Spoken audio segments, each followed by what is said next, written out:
E aí, já pensou em ganhar muito dinheiro com um canal de corte igual esse daqui que você está assistindo? No primeiro link da descrição temos um aulão para você que quer começar um canal de cortes e faturar muito aqui na internet. Também teremos planilhas que irão te ajudar na hora de organizar a produção do seu canal. Tá esperando o quê? Outra coisa, cara, nossa, isso daqui vai dar... Pode ser que dê um erro de interpretação do público, mas é importante. Aí a culpa é de quem interpretou errado. Outra coisa que os estudos mostram... Eu não vou lembrar a área, tá? Vou dever essa pra vocês. Cara, eu não vou lembrar. Será que é a ínsula? Não vou lembrar a área. Mas tem uma área do cérebro, isso é foda, cara. Isso é meio pesado até falar, mas os estudos apontam, depois vocês podem me lembrar aí, pessoal que tá assistindo o corte, tá puto comigo, me lembra que eu linko o estudo aqui embaixo. Bons estudos mostram que pessoas conservadoras, elas tendem a ter um aumento na atividade da região do cérebro que processa nojo. São pessoas que sentem mais nojo. Nojo, tipo, nojinho. Nojo. De coisa sei lá, assim. ou de duas pessoas do mesmo sexo se beijando. Caralho. Elas têm uma sensibilidade maior a nojo. Isso explica muita coisa também. Porra. Meu Deus, velho. Neurociência é foda. Pô, eu não sabia explicar tudo, velho. Eu não sabia que tinha tantos estudos assim, focados nessa parte de área política. tem pra caralho, velho. Nossa, é de grande interesse isso. De grande interesse porque daí as pessoas que fazem o marketing vão saber melhor como se eleger. Vão saber melhor. Eu não sei se também com esse fim, mas, cara, é interessante você entender o cérebro de um grupo social, né? Sim. De um grupo político. Mas é até perigoso, velho, os caras adquirem tanto conhecimento assim. Daqui a pouco os caras fazem uma poção ali, pô. Tu vai num... O cara joga joga uma poção de ocitocina no ar e começa a meter um discurso. É verdade. É verdade. Porra. O conhecimento é uma arma, né? Cara, pode ser usada pro bem ou pro mal. Poder, né, velho? Nossa, velho. Mas aí tem nós aqui no outro lado. A segunda vez que eu fico triste hoje. A primeira foi com a involução da espécie, a segunda essa. Mas tristeza ou raiva? Esses estudos, eles explicam o comportamento. É isso que é foda, cara. E aí, meu... A gente poderia evoluir para um lado que, cara... Não dá pra falar, vamos deixar pra próxima vez. Eu acho que eu sei o que tá pensando, tipo assim, tirando a culpa dessas pessoas por sentir isso, tipo, tirando a culpa do homofóbico. Tipo assim, é meio que... Águas perigosas. Cara, mas é que é meio que só o que o cérebro dele poderia chegar a concluir. Porque na realidade, quando você vai ver, a minha opinião, né, como neurocientista, é que 95% dos neurocientistas não vão concordar comigo, mas tudo bem. Na minha opinião, a gente não tem livre-arbítrio. Então você não escolhe o que você vai decidir. Na verdade, era só o que você podia decidir naquele momento, dentro daquela circunstância, devido àquelas camadas sedimentares de experiências que você construiu durante a sua vida. Então, vou dar um exemplo. Você é uma pessoa que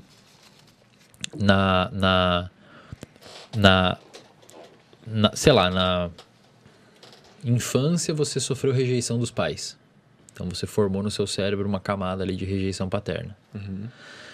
No ensino fundamental você sofreu bullying. Tá me dando agonia esse assunto. Então você sofreu bullying no ensino fundamental e você formou outra camada de rejeição. Os neurônios atualizam. E você responde ao mundo frente à luz daquilo que você viveu. Eu espero que as pessoas tenham honestidade intelectual para tentar pelo menos prestar atenção no que eu estou explicando agora e não tirar conclusões. Tirar conclusões em cima de um fato, né? De um negócio. Não, mas em cima de uma pouca, pelo menos nem se preocuparam em entender, sabe? Sim. Tipo, se for tirar uma conclusão contrária à minha, pelo menos tenta entender o que eu vou falar. Então você formou duas redes neuronais de engrama que estão determinando o seu comportamento. No ensino médio, você começou a namorar uma menina e você descobriu que ela ficou com o seu melhor amigo e traiu você. Então já são 3 itens que lembram... E ele não teve culpa nenhum dos 3. Não é isso que eu tô dizendo. Eu tô dizendo assim, é o terceiro item no seu cérebro, no seu desenvolvimento, que tem a ver com rejeição e trauma relacionado a confiar em alguém. Aí no seu trabalho, na sua faculdade, riram de você quando você apresentou um trabalho e você não conseguiu entrar em nenhum grupo para fazer festa e sair no bar e tal. Então um quarto item na sua camada do cérebro que você desenvolveu relacionado a não confiar nas pessoas. No seu trabalho, muitas vezes, você começou a se aproximar de uma pessoa, de uma mulher, e essa mulher lembra alguém lá do seu passado, que você muitas vezes nem percebe que ela lembra, e ela te chama pra sair. A decisão de sair com ela foi sua ou não? Foi consciente sua ou não? Porra. Na minha opinião, não, cara. Na minha opinião, seu cérebro respondeu à luz de tudo que você viveu antes.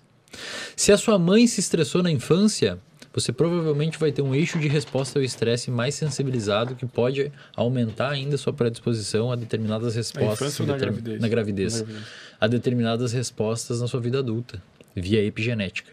Então, hoje, por exemplo, a sua resposta à frustração, um término de namoro, um podcast que flopou, a sua resposta emocional à frustração hoje é influenciada por um evento traumático que a sua mãe teve enquanto você estava na barriga dela. Cara, mas isso que tu tá falando, velho, me dá uma agonia tremenda, velho. Tipo, de não me sentir livre no É que assim, ó, certeza. o livre-arbítrio, pensa assim, ó. Qualquer neurônio do seu cérebro vai disparar frente a um estímulo que ele recebeu. Não existe um neurônio que dispara sozinho. Tipo, o neurônio decidiu disparar um potencial de ação, que é um estímulo elétrico, uma sinapse, e ele simplesmente decidiu, vou ligar aqui. Não existe isso. O seu neurônio ele só vai disparar à luz de uma informação sensorial que ele recebeu do ambiente. O seu cérebro é uma bola de gosma, de carne, jogada dentro do ambiente, que recebe estímulos auditivos. Vou dar um exemplo. Bate um negócio lá fora e você olha. Foi da sua decisão olhar? Você só olhou, cara. O seu neurônio interpretou isso, avisou o tálamo, informou os músculos do pescoço e você jogou a sua atenção pra lá. Não foi decisão sua. Mas isso é perigoso falar isso, velho. É muito perigoso. Porque aí seria o que a gente vai... Porque, cara, se ninguém tem culpa de nada, todo mundo pode fazer o que quiser. Tu mata, tu rouba. Entendeu? Mas pensa assim comigo, vou te dar um exemplo. É foda esse tema, né? É foda, pô. Mas pensa assim, eu vou te dar um exemplo. Digamos que você tá... Eu tenho que cuidar, cara, nesse momento. Tem que cuidar, velho. Eu tô cuidando. Águas perigosas. Eu tô cuidando.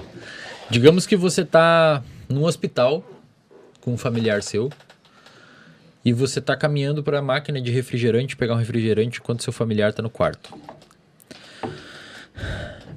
Passa uma pessoa em cima de uma maca sofrendo uma crise de epilepsia e ela tá se convulsionando e se batendo. Você tá com o refrigerante aberto e essa pessoa passa por você e na crise dela que ela tem de epilepsia, ela bate na sua mão e vira seu refrigerante. Ela teve culpa. Por quê? Caralho, velho, tu tá muito perigoso, cara. Eu tô entendendo. Vai se criando um clima terrível. Vai se criando um clima terrível, velho. Não, tô perguntando. Não, mas ela, tipo, quem não teve culpa? A pessoa do refri ou Não, a a mulher. epilepsia? Na minha bateu. opinião, a pessoa, se fosse eu iria relevar por... Não, tô perguntando se ela teve culpa. Ah, tá. Ela foi intencional? Ela fez com intenção? Não. Mas então tudo na vida é sem intenção, Não, pensa velho. assim, ó, por exemplo, se você tem um caso de um caso de um tribunal americano que teve um assassino em série, um serial killer. Esse é um caso relativamente famoso. Um assassino em série, um serial killer, que ele... Cara, é muito louco assim, porque existe uma região do seu cérebro chamada de córtex pré-frontal, que é a região envolvida com racionalidade. É foda, cara, porque tem que pisar em ovos aqui. É envolvida com racionalidade e com desenvolvimento de comportamento empático. O córtex pré-frontal faz isso. A gente chama de teoria da mente. Você se bota no lugar de outra pessoa, tá? Uma coisa é você ter uma baixa atividade do córtex pré-frontal. Por exemplo, você pode ter uma lesão no seu córtex pré-frontal e não desenvolver necessariamente um tipo de comportamento agressivo, por exemplo. Isso já tem explicado na literatura. Tem pessoas que têm baixo metabolismo no córtex pré-frontal e não desenvolvem agressividade, por exemplo. Por quê? Tipo, porque psicopata que não é um serial killer. Não, ele não desenvolve ele nem é psicopata. Na realidade, é uma pessoa que muitas vezes teve uma maturidade ou uma lesão no córtex pré-frontal na infância, mas teve cuidado, teve mãe, teve pai que cuidaram, que não sei o quê. Por outro lado, tem casos na literatura, inclusive esse que eu vou falar agora, que o cara teve uma lesão no córtex pré-frontal aos 10 anos de idade, sofreu um acidente de carro e sofria trauma na infância. Na idade adulta, essa pessoa virou um serial killer. Então, uma pessoa que matou 5, 6 pessoas. E uma dessas pessoas, que era uma menina, ele levou para casa e ficou abusando sexualmente da menina por 1 semana.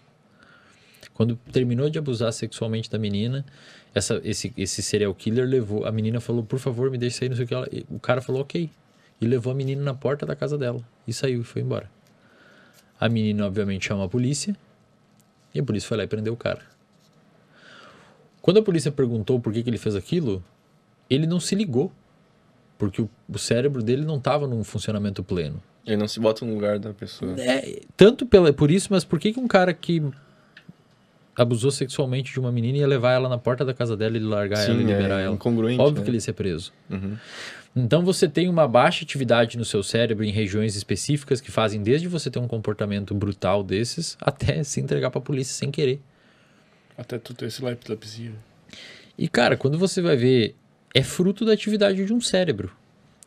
Então, na minha opinião, teoricamente, por exemplo, uma pessoa que tem uma lesão no córtex pré-frontal, que é envolvido com... Por exemplo, tem um caso na neurociência chamado de Phineas Gage. É um caso bem famoso. Phineas com PH. Bota aí na internet tipo que você vai ver. Ferb. Phineas. É com PH? É. Então é esse aí. Phineas Gage. Ele era um operário que estava trabalhando numa obra e ele foi macetar uma barra de ferro para explodir as pedras e a barra explodiu e entrou embaixo do olho dele e arrancou o córtex pré-frontal inteiro dele. Arrancou fora, cara. E como eu te falei, as áreas envolvidas por nos manter vivos são áreas que estão principalmente no tronco encefálico. Você vive só com aquilo ali. O resto é uma superficialidade dos humanos que permite a gente fazer isso. Mas para você viver... Se a lesão é no... Cara, se aqui na lesão, se eu cravo um negócio aqui em você, já era, velho. Porque ali estão os seus centros de respiração, centro de batimento cardíaco, aí você morre, tá? O córtex pré-frontal, você consegue viver sem. Super tranquilo, você vive sem. Só que você vai ter alteração no comportamento, principalmente no comportamento que o córtex pré-frontal tem... Os inibidores e tal. Inibidores de comportamento. Viver em sociedade depende do córtex pré-frontal. Sem córtex, você só não faz xixi no meio de um shopping porque você tem córtex pré-frontal. Tanto é que às vezes você bebe demais, você faz. Você inibiu o córtex pré-frontal. Eu lembrei de uma história agora. Não conta. Não, mas tipo, faz sentido o que tu falou agora. Então. Pensando no fermento. O que acontece? Esse cara que teve esse acidente na obra, esse cara que teve esse acidente e destruiu o córtex pré-frontal, antes o relato era, cara, ele era super educado, sempre andava de, cara, terninho, super educado, super cordial, super gentil, super tranquilo. Depois que ele perdeu o córtex pré-frontal dele no acidente na obra, ele começou, cara, ele saía nu na rua, saía pelado na rua. Ele assediava mulheres, ele abraçava as mulheres e assediava elas, queria transar com elas. Então, mas esse cara pode ser preso por isso? Cara, então, ele é culpa dele? Responde tu. Mas não sei. Tô perguntando pra vocês. É que eu acho que tá mais ligado à parte da impunidade, né? Tipo, se não prender esse cara, não vão poder prender ninguém. Não, eu não digo que não e é às vezes os motivos são Eu diferentes. não digo que não é pra prender esse cara. Sim, Porque senão acabar a sociedade. Não, não digo que não é pra prender ele. Eu não digo que não é pra fazer. Não tô falando nada, velho. Eu só tô falando o que a neurociência Só tá fala. expondo fatos. Se fodam aí, concluam o que vocês quiserem. Eu não vou concluir nada. Eu só tô nem expondo respondo fatos. mais aqui. Agora me pergunta, é culpa do cara? Ele não tem o cérebro. Imagina assim, seria o equivalente a você chegar pra um diabético tipo 1. Ou um cachorro, sei lá. Não, ou você chega pra um diabético tipo 1. Cara, é sua culpa que seu pâncreas não tá produzindo insulina. Cara, o sistema imunológico dele atacou as células. Ele não tem aquelas células que produzem insulina. Não é culpa dele que não tá produzindo Cara, mas insulina. então, mas aí tu chega num ponto, cara, que se tu extremalizar essa situação, chega num ponto que ninguém tem culpa de nada, cara. Eu sei, cara, mas eu Que não... tu vai chegar no Por isso é ponto, tão pô, que perigoso. tu tá bem sucedido, blá, blá, blá, blá, por causa do teu cérebro é daquele jeito, Cara, não teria como ser diferente, velho. Mas não teria, cara. Tá, Mas aí acabou o livre-arbítrio. Então, nessa parte Mas do não tem livre-arbítrio. livre-arbítrio, cara. Você é o que você é hoje e você não tinha outra opção. Sim, mas assim, isso tudo é construído no Só que passado. sabe o que é foda? Existe um cara chamado Daniel Gazzaniga, que é um psicólogo, que ele tem um livro chamado Who is in Charge? Quem que manda na porra toda? Quem tá no comando? que é um livro sobre livre-arbítrio. E nesse livro ele trata, primeiro, se existe ou não livre-arbítrio.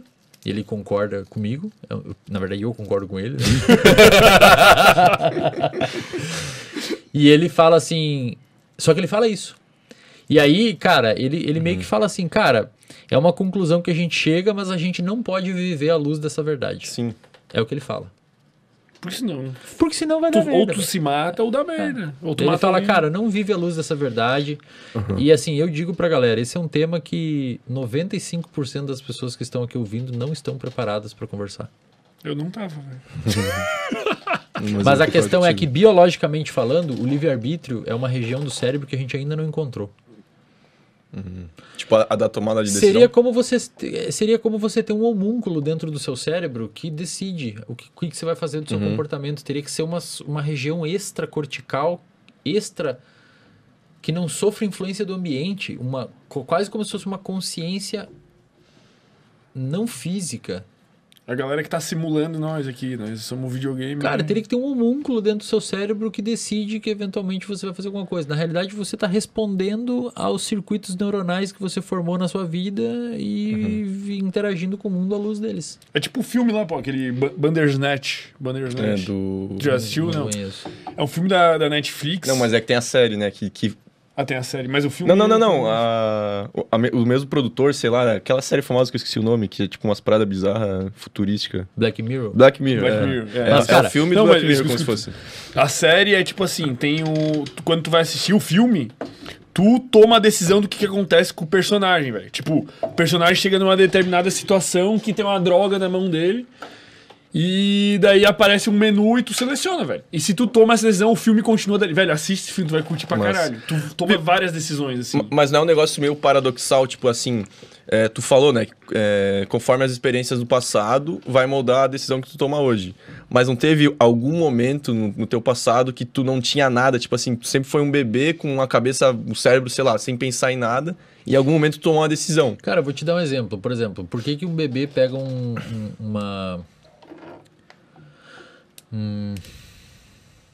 Por exemplo, você pega um bebezinho e bota ele perto de um macaco quebrando um coco numa pedra. O bebezinho vai fazer a mesma coisa. Porque ele tem neurônios espelhos no cérebro dele que vão imitar aquele comportamento. Não sei se foi decisão dele fazer aquilo.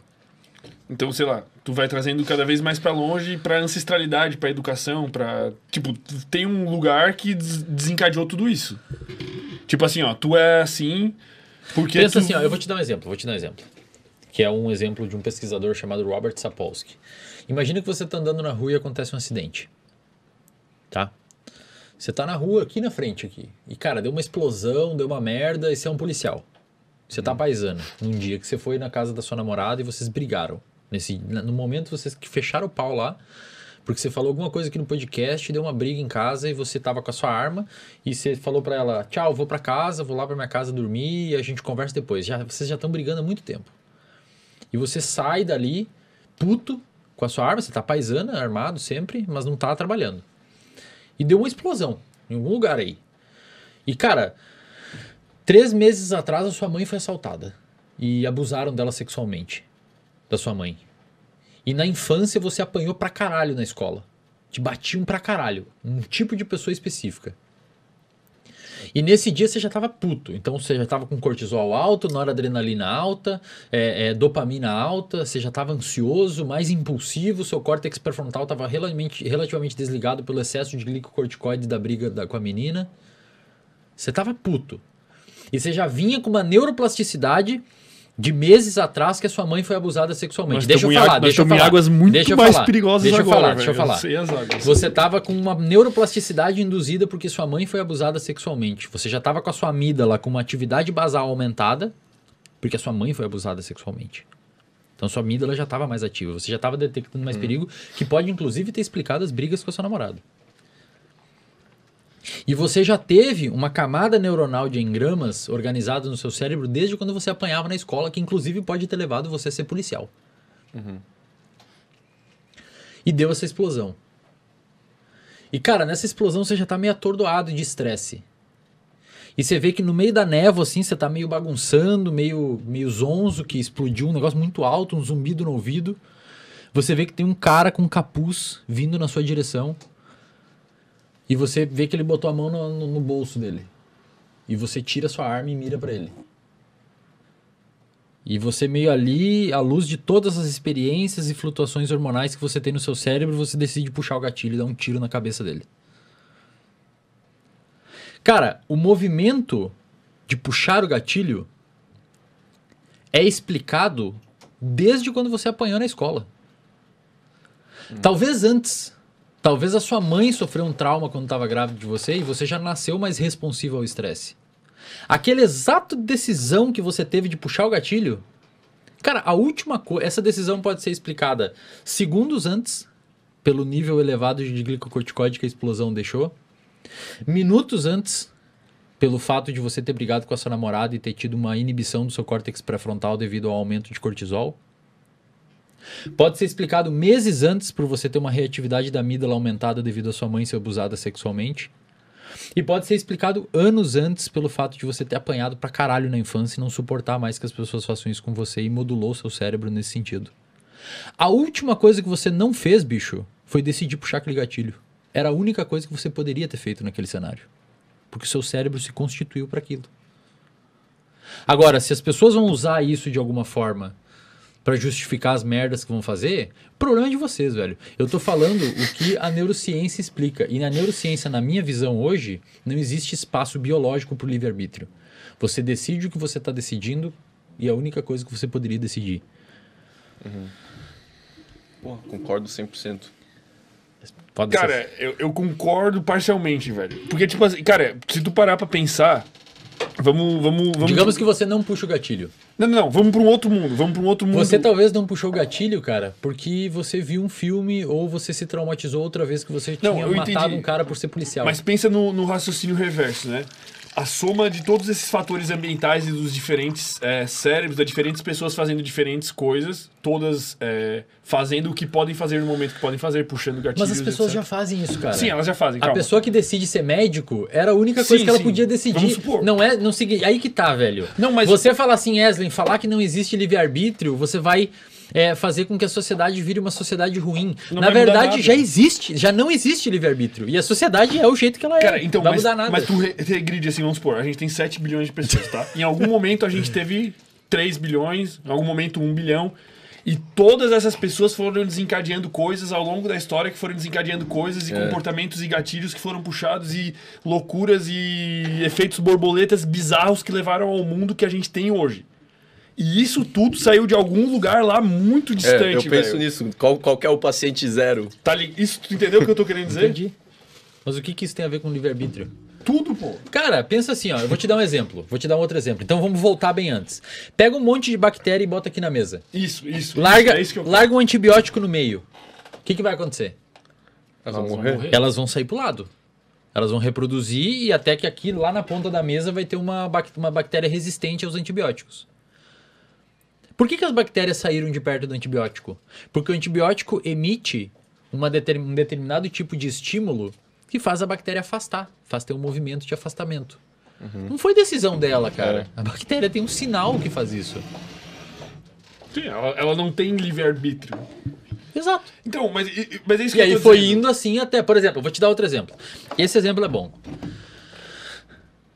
Vamos desligar o ar aqui do estúdio. Vai começar a ficar quente aqui dentro. Aí você vai começar... O seu hipotálamo vai sentir um aumento de temperatura. Ele vai mandar um sinal pro seu corpo falando, cara, tá aumentando a temperatura. Dá uma suada nele para diminuir a temperatura. Chega um momento que fica... você não aguenta mais ficar aqui. Aí você levanta, pega o controle, pim, liga o ar. Foi sua decisão fazer isso, cara? Você não decidiu, velho. Você fez em resposta a uma modificação de temperatura. Eu entendi, tá. Eu entendi perfeitamente o que tu tá querendo dizer. Perfeitamente. Eu entendi, tipo, 100%. Mas, se tu fizer uma regressão disso tudo, cara, tu chega, sei lá, no Big Bang, velho. Mas aí o que eu faço, mas velho? isso não anula o fato que o... Não que o anula, mas o problema não é meu, Só tá tô falando, ligado? a gente tá fazendo o que a gente pode desde o Big Bang. A culpa não é nem minha, é do Big Bang já. Não é, cara. É que assim, aí você fala assim, pô, mas não tem livre-arbítrio e a sociedade não sei o quê. Cara... As pessoas, os médicos que tem hoje, as médicas que tem hoje, os engenheiros, tudo, Era só o que poderia ter acontecido. Então não interessa se você acredita ou não em livre-arbítrio. Você vai decidir à luz do que você poderia decidir naquele momento. Não vai mudar nada, cara. As pessoas acreditar que não tem livre-arbítrio não vai transformar uma outra pessoa criminosa. Por quê? Porque a pessoa muitas vezes é da igreja. Ela viveu pregando a paz, ela não concorda com o crime, e não é uma informação dessas que vai fazer a pessoa pegar uma arma e atirar em alguém. A decisão que eu dei no seu exemplo de você apertar o gatilho foi uma decisão que começou a ser construída quando você estava no útero da sua mãe.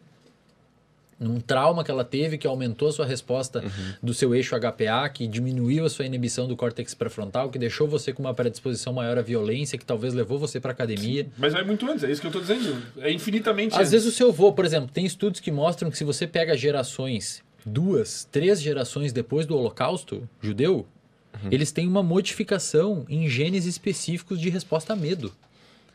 Os bisnetos da galera que sofreu o Holocausto tem uma sensibilidade a medo modificada. Aí essa pessoa, por exemplo, termina um namoro com medo que a namorada vai trair ela. Cara, às vezes não foi decisão dela. Essa decisão começou a ser moldada pelo bisneto lá no Holocausto. Ela tem uma sensibilidade maior na amígdala que faz ela ter mais medo. Não é que ela decidiu, vou terminar com você. Na verdade, a amígdala dela é igual o paciente com epilepsia. Ele está se debatendo porque tem um estímulo elétrico modificando a atividade cerebral. Ele bateu no seu suco e derrubou o suco. Não foi culpa dele. O cérebro dele fez aquilo. O cérebro estava fazendo aquele movimento motor. Puxa isso numa instância abaixo e é aquela pessoa que tem o medo da namorada trair, mas o medo constituído por 2 gerações atrás, que foi sendo selecionado para frente via transmissão epigenética e que muitas vezes teve uma traição da namorada ou uma traição do namorado na infância ou bullying, e a única decisão que a pessoa poderia chegar devido à atividade do cérebro dela naquele contexto específico, dentro daquelas condições hormonais e de neurotransmissores, seria terminar com a namorada. Não foi decisão dele. Era a única conclusão que podia chegar.